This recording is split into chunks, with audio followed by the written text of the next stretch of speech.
Shami alipozingirwa na jeshi la Washami ili wamalize, Biblia inasema wa kwanza kutoka kwenye ile nyumba aliyokuwa kwa nabii Elisha, Biblia inaniambia ni Gehazi wakati anatoka, alitoka ili akutane, alitarajia akute mambo mazuri.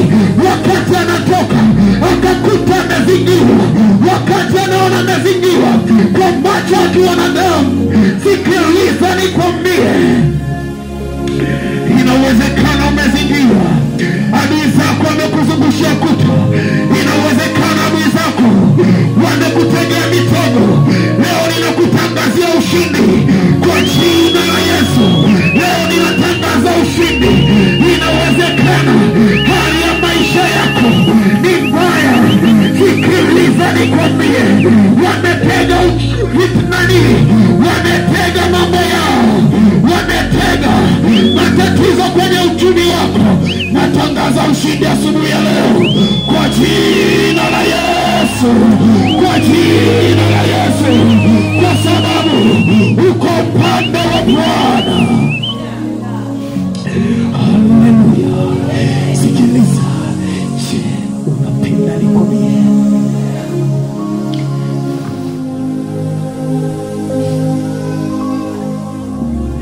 Unapenda nikwambie hali ilivyokuwa? Gehazi anatoka nje, anakuta jeshi wamelala wanalindwa. Wanasifiwe. Maadui wamelala wanawalinda. Kwa sababu nasema walilala wanalindwa, kwa sababu gani? Hawakuweza kuwafanya jambo lolote kwa sababu mkono wa Bwana ulikuwepo kwenye ile nyumba. Hivyo unaelewa nini? Jamani, unaelewa? Kwa Yesu nalipa na chechi inabaki. Kwa Yesu nalipa na chechi inabaki. Maria nini? Magonjwa, matatizo, uchumi. Saa imefika ya Mungu kufanya mambo yaliyoshindikana kwa wanadamu, kwa Mungu yanawezekana asubuhi ya leo. Yaliyoshindikana kwa wanadamu, kwa Mungu yanawezekana asubuhi ya leo. Nasema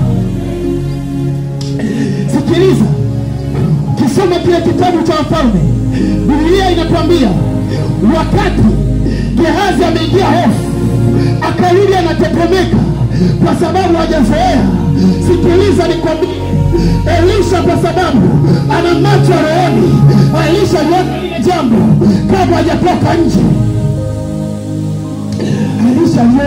Alishaona kwamba wamelindwa na safu mbili, wamelindwa na ulinzi wa kiwanadamu.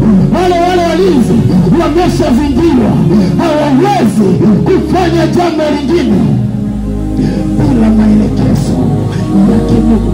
Walio wa Mungu, sikiliza nikwambie, maelekezo yanatoka.